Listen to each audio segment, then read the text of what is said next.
রবিবার মানেই এরকম লাল লাল ঝোল তো সবাইয়ের ভালো লাগে, সে মাটন হোক আর চিকেন হোক।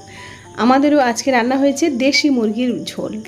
আর এটা হলে আর কিছুই লাগে না, কিন্তু বাঙালি বলে এক তরকারি ভাত খেতে নেই, তাই এক তরকারি ভাত তো খাওয়া হবে না। তার সঙ্গে আজকে লেবু, কাঁচা লঙ্কা, শসা নিয়ে নিলাম। আর সিম্পল রান্না করেছিলাম চিচিঙ্গে ভাজা, আর তার সঙ্গে পাতলা করে ডাল নিয়ে নিলাম।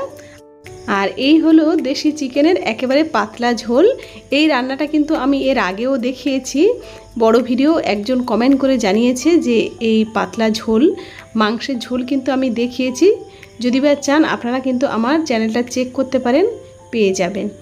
আর এখানে আজকের এই মাংস ঝোলটা নিয়ে নিলাম। দেশি মুরগি সত্যি একটু সিদ্ধ করতে দেরি হয়, কিন্তু টেস্টটা অনেক ভালো আসে।